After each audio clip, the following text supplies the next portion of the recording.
Trend analysis क्या होता है कि अगर आपकी कंपनी ने आपको पूछा कि कंपनी का पिछले 5 साल, पिछले 4 साल या पिछले 10 साल का परफॉर्मेंस क्या है, वो अगर आपको फाइंड आउट करना है तो आपको ट्रेंड एनालिसिस काफ़ी हेल्पफुल होगा।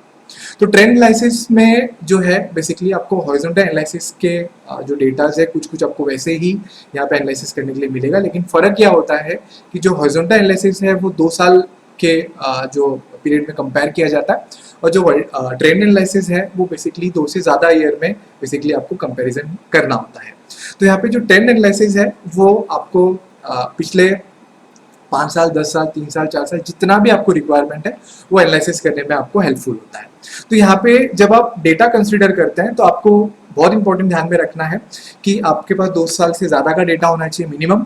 और जो आपका सबसे फर्स्ट ईयर होता है, जो सबसे जूना होता है, उसको आपको बेस ईयर लेना होता है, और उस बेस ईयर के अकॉर्डिंग जो है आपको आगे के परसेंटेज जो है वो कैलकुलेट करने होते हैं। जैसे कि अगर हम ध्यान दें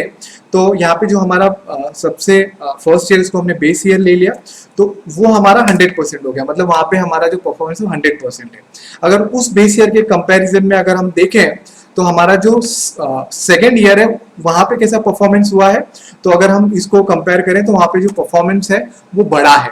करेक्ट है, पहले 100 था, उसके बाद 105 हो गया है। करेक्ट है, आप देख सकते हैं यहाँ पे 105 हुआ है वहाँ पे परसेंटेज।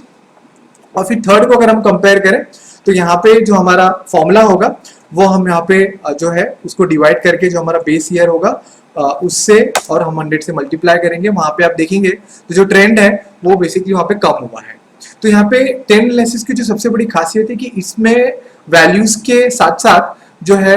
डायग्राम्स या चार्ट्स वगैरह उसे भी इन्वॉल्व किया जाता है। तो स्पार्कलाइन जो है बहुत अच्छा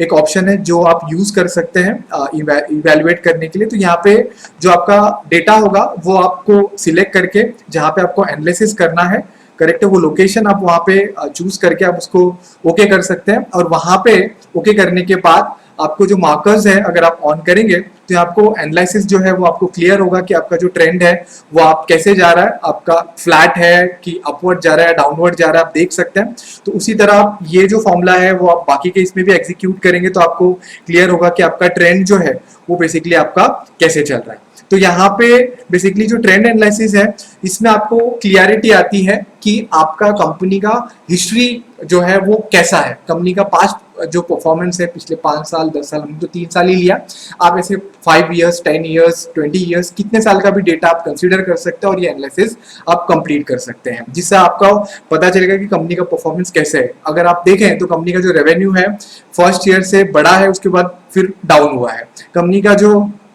अदर रेवेन्यू है वो फर्स्ट ईयर से काफी बड़ा है, उसके बाद वो काफी हद तक थोड़ा फ्लैट रहा है। आप देख सकते हैं कंपनी का जो कॉस्ट ऑफ मटेरियल है वहां पे अगर आप ध्यान दें तो काफी कम हुआ है सेकेंड ईयर में, उसके बाद थर्ड ईयर में भी काफी वहां पे